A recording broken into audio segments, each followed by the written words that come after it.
Today on Listen Up, parenting trials that turned to tragedy.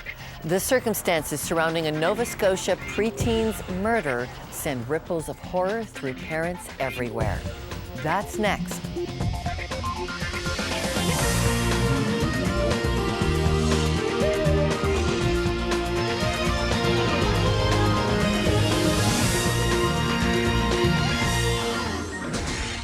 Welcome to Listen Up. I'm Lorna Duick. Karissa Boudreau. It's a name that should have remained relatively unknown, a name that belonged to a 12-year-old girl. But Karissa's name hit the headlines when she disappeared after arguing with her mother in the parking lot of a Nova Scotia store. 2 weeks later, police recovered her body from a river. Her death has been labeled homicide. Every parent of adolescents knows the stresses of raising teens. Today, we'll explore those stresses, and we'll also look for spiritual solutions that can make a difference. But first, here's the context. On January 27, 12-year-old Karissa Boudreau disappears. Karissa's mother, Penny Boudreau, tells police the two had argued in the parking lot of a grocery store. Penny reports she went into the grocery store, returning 10 minutes later to find her daughter missing. February 9, Karissa's body is found, covered in snow beside the bank of the Lahave River, not far from where her mother says she was last seen alive. Police are treating her death as a homicide, an isolated incident, the first in Bridgewater since 1993. The town of Bridgewater, Nova Scotia is nestled in the heart of the Lahave River Valley, where two bridges connect the town's shops and stores with local residents' homes. It's a town of 8,000 people, quiet, friendly, unassuming, and safe. At least that's what residents say it was until recently. Typical 12-year-old, loved music. She loved stuffed animals, and her dreams were to one day become a veterinarian.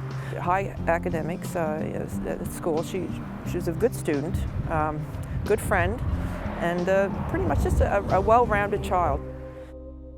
There was some type of an argument. Apparently it was just a little spat between mother and daughter. I know, I've been there. I still go there sometimes, and I'm not 12, but we all have our moments with our kids, and 12 is, it's that age, and mother-daughter thing. When they announced that they had found a body, the town was devastated to find out that the police had termed it as a homicide. I think everybody was expecting an accidental death from either drowning or hit by a car or something like that. Everyone was so active in looking for her constantly for a week and a half. Well, 2 weeks, I guess, whatever, that now all of a sudden to find out that she had been murdered, it just devastated everyone, I think. Well, anyone's impacted in a negative way when it comes to a trial, especially someone that's so young, and they feel very touched by this, even though Karissa had been here for a long time. They feel very connected, and certainly a lot of fear there initially. A death of a child is unusual to start with, and then when you have a homicide, it's extremely unusual. And the last homicide in Bridgewater was 15 years ago. It was a very different circumstance. So, this is a highly unusual case. In a small town like this, everybody knows everybody, and it's a very close town. And all I can say to the family is to keep your head up, and it's an absolute tragedy for Bridgewater. But this has been much more than just another statistic, another life lost, another homicide. The community in Bridgewater has become a family and rallied together to support and pray for Karissa and her parents. It all started when, of course, I learned that Karissa first went missing.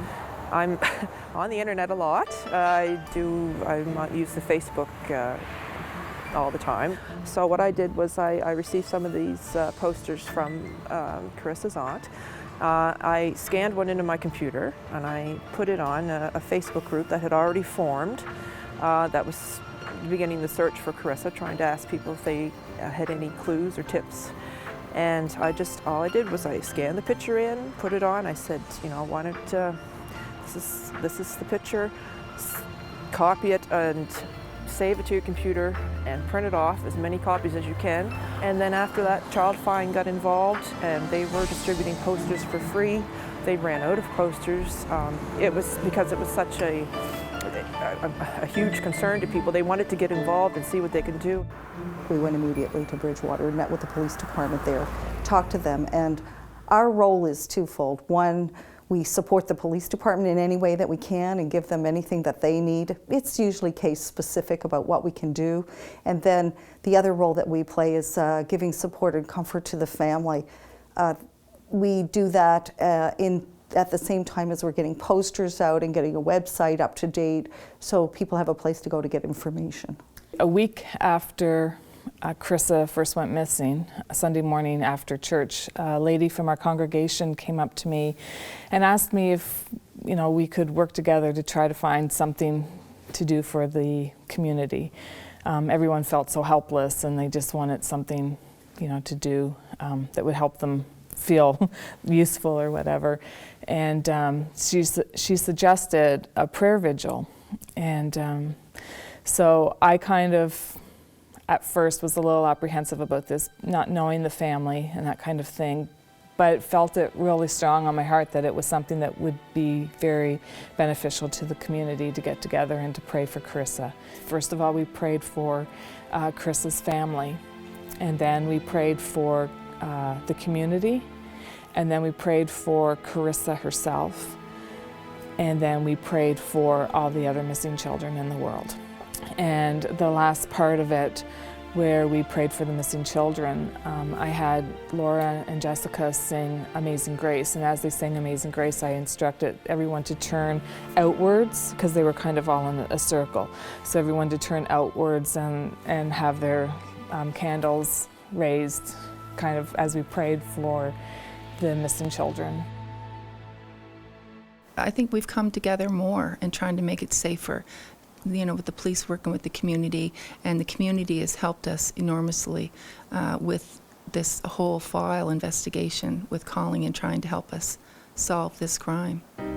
Karissa's homicide has been riddled with speculation, but in Bridgewater, the crime is surfacing something else. I hope people have better relationships with their children. For me personally, meeting the people that I've met and formed relationships with, I think it's been really, really special. I know many people have actually gotten involved. They've joined and volunteered with Child Find Canada. People that may not necessarily have ever thought to do this, So there is some good coming out of this tragic story, and there's many people that a lot of people are turning to God in this time, and they are. A lot of prayers, a lot of people are doing a lot of reflecting on their lives now. When we come back, Bridgewater residents tell us what they've learned from Karissa Boudreau's death. That's next. Closed captioning provided by Duca Financial Services Credit Union. Discover more affordable banking at duca.com. Listen Up is back looking at the trials of raising teenagers. And we'd like to hear from you. Let's talk. When have you felt overwhelmed parenting your teen? Write to us at listenuptv.com. We're back looking at the homicide of Karissa Boudreau. It's become a tragedy where many are learning from this story. How can parents deal with the stress of a relationship with their teenagers? Our Melinda Esterbrooks went to Bridgewater, Nova Scotia, at the heart of this tragedy to find out. I'm standing in front of the Karissa Boudreau memorial site on the bank of the Lahave River where her body was found. And even though Karissa had just moved recently to Bridgewater, her life has made a lasting impression on this small community. It's a place to remember and to grieve for the once bubbly 12-year-old girl. But for others, it's a place to relate to a life that mirrors their own. It was just, I had one of those difficult childhoods where I bounced from one parent to the other and raised in two separate households with two different sets of rules. It didn't work all that well. It can be tough being a teenager, and relationships with your parents are one of the hardest things to navigate through. Katie dealt with her family problems by running away at 15. Parents didn't listen. It was very much a dictatorship in my household, and it didn't work that well since I had my own mind and wasn't allowed. Like, there was no explaining anything. It was as is or not at all. She and her friend Anna are here at the memorial because they can relate to Karissa's story. They say they are the lucky ones. Lucky because they are still alive today. I think that children just get upset when they decide to run away. And I don't believe for one second that they do any forward thinking about what they're going to do and what they can get into. I know that they know what the dangers are, but I do believe that they don't think that those things apply to them. There are other options, and believe me, if you think living at home is hard, living on the street is really awful. It's really awful. I think it would be wonderful if parents and teens could agree on who it is they might go to. It may be grandma or an aunt or a teacher or someone at the church. We would like them to see a place where they could actually go to talk and calm down and to rethink what happens about, you know, what could happen to you if you actually did run away and end up on the street somehow or another. So I think establishing a go-to person when you really do have a conflict at home is important. And those that have been personally involved in the Karissa Boudreau case have much to say to parents. Open communication is certainly something you have to have. We're all going to have arguments or disagreements with our children, but you know, you should never just leave it at that. You know, and certainly not to criticize the family in any shape or form. It's to basically say that you know, never leave on a bad note. Psychologists have always, you know, kind of professed that that's what we should be doing. So if your child is going to go out, just try to find out exactly where they're going and say, we need to follow this up and just to make this right. You know, it's just good practice. The important thing for parents, particularly in tragic situations, is to approach it as calmly as possible, to, you know, recognize what your child is experiencing. Every child experiences stress and tension and grief differently. But if you're overreacting and you're very anxious and you're speculating about it could be this or it could be that, or oh my goodness, the world is crumbling, the child will be very fearful and learn to not cope well with situations, but indeed to react the same way you do. I think the best thing is just talk with your kids, let them know that you're there for them, and you know, just remember, they're not going to be teenagers for long, not going to be kids for long. For the children to be comfortable to talk to their parents about what they're being exposed to and being able to discuss with their parents the right or the wrongs of that. We often say to the parents, if you don't lecture on the phone, maybe you'll get a lot more calls. Try to hold back from saying, you said you were going to be home at 10 o'clock, where are you? And more saying, thank you for the call, and when can we expect you? And then deal with the issue a little later on when you're not on the phone, so the children will be more comfortable to call. I mean, that's just one small example, but there are lots of issues. Be very comfortable and familiar with your children's friends. Make your house a place where they can all spend time. That gives you the opportunity to have an additional insight into what's going on in your children's lives. It's very important. It's very difficult. I would say to keep them as close as possible, because you really never know what can happen, and this is proof. Nobody ever really expected this to happen in a small town like this, but yeah, always keep them very close and cherish them as long as you have them. But despite their grief and sorrow, Bridgewater residents are learning important lessons from the Karissa Boudreau case. I think people are thinking, you know, how quickly something can happen. You know, you turn around and life changes. And I think that with the prayer vigil and the funeral, and I think it's making a lot of people think. Among the hundreds of stuffed animals and letters that filled the memorial site where Karissa was found, one stood out among the others. For he has said, I will never leave you or forsake you. It's God's promise for today and for tomorrow, for Karissa's family and the people of Bridgewater, Nova Scotia. And this particular bear, my staff and I are going to use as a point of closure for us for the Karissa case, because we too, you know, feel like Karissa was one of ours, and the staff and I will take a drive down and we'll put this at the cemetery for her. For Listen Up, I'm Melinda Estabrooks. When we come back, we'll have a family specialist to talk about the relationship with your teen. Managing the troubled waters next. This segment brought to you by Samaritan's Purse. For more information, visit SamaritansPurse.ca.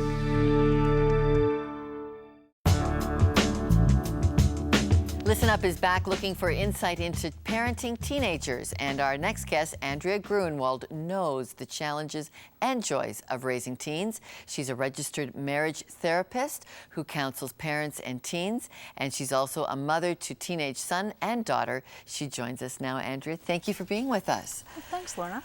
You know, we've been talking a lot as a team about the Karissa Boudreau story and how many points there are in it that we can relate. Everybody fights, everybody argues with their teenagers. How common is explosive arguing where teenager stomps out, mom stomps out? How common is that? I think, you know, that is a tragic story, and unfortunately there's a few of them kind of in the news lately, and you know, thankfully we don't have too many of those situations. But I think as far as conflict and sort of those kinds of situations where there's explosive anger or things like that between parents and teens is really, really common.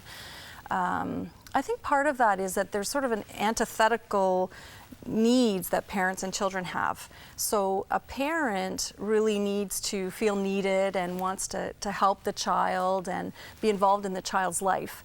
And the teen is needing to find their identity distinct from their parents and their family. So they're needing to feel like they don't need their parents. Well, so my own neediness is pouring into this as an adult? Yeah. Aggravating it? Yeah. Because the child is saying, I don't want to need my parent, you know, but the parent is saying, but you do need me and I want to be needed, you know? And so part of it is learning to kind of step back and allow the child to develop their own independence and kind of learn to step in as the child is sort of indicating that they need you. What are the ground rules for stepping back? Because we all have different standards of thinking they're going to make a terrible mistake here. I think part of it is, like I try to think about it as focusing on the connection with the child. And so you want to be nurturing a relationship with the child, you want to be listening, you want to be finding out what is it that they feel like they need.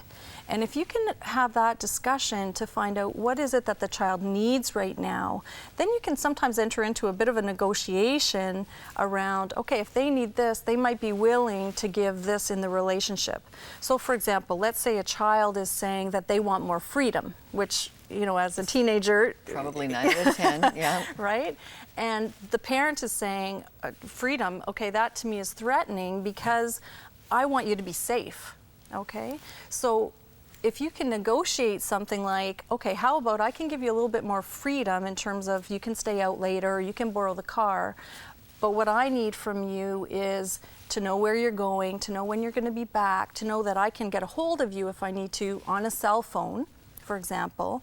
Then you've sort of entered into a negotiation with where both people are kind of feeling like they're getting their needs met, and it sort of diffuses then that anxiety that can build for both of them. Andrea, they've pushed all the buttons. You're at your wit's end. Yeah. Is there a spiritual roadmap for this issue of parenting teenagers? I think there is. For me, the spiritual roadmap is around the biblical theme of stewardship. You know, I see that, for me, I believe that my kids have been entrusted to me for a time, and I really try to think about it, okay, how can I live in such a way to demonstrate the kind of values and beliefs that I think are really important, and how can I then challenge them to kind of learn from that and to develop their own perspectives, their own ideas, and their own sort of internal moral code so they can start to make their own decisions in the best way that they can. You know, knowing, of course, that they're going to make mistakes, as if I recall when I was a teen, I think I made a few mistakes. You know, we all did, and so it's trying to allow them to kind of find their own identity and so that they can make their own choices that are healthy choices for them and people in their relational world, you know, so they can make those healthy choices because we're not always going to be there for them, telling them what to do. Is there an education process that can go both ways on that, on how we do decide these are the moral yeses, these are the moral nos? Yeah. I think if you can have that connection with your child, then that's where you have influence.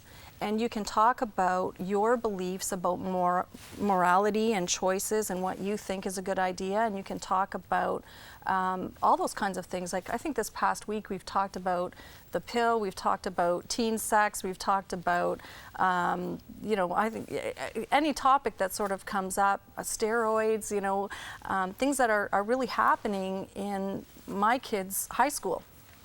And that's where you have influence, is just talking about those things in your perspective.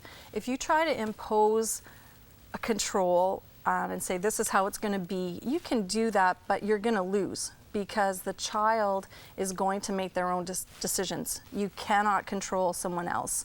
And even if it looks like control is working, where you see a compliant child, it's not a healthy situation, because that child is going to eventually have to find their own identity, whether it's at 25 or 30 or 35.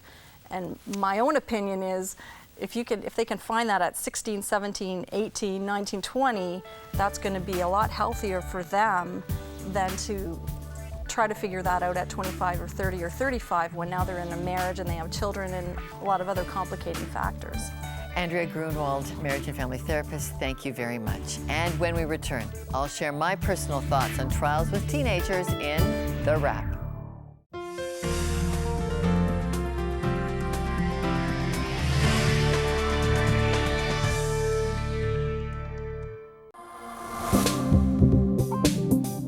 Listen Up tackled the tragedy of Karissa Boudreau because when we heard the story, a collective gasp went up among us.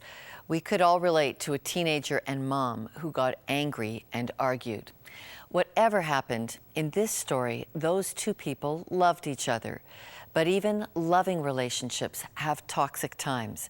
And that's why we brought the Christian view into parenting teenagers this week. The view that there is a spiritual roadmap for guiding our own emotions, a place to look for direction when what we're doing is just getting nowhere. I've written more on this at my blog at listenuptv.com. I've got a little bit experience in raising teenagers, and I've shared those insights and some of the spiritual direction we took at listenuptv.com right under the blog. And let's talk. When have you felt overwhelmed parenting your teen? Write to us at listenuptv.com. For all of us at Listen Up TV, I'm Lorna Dueck. Thanks for watching.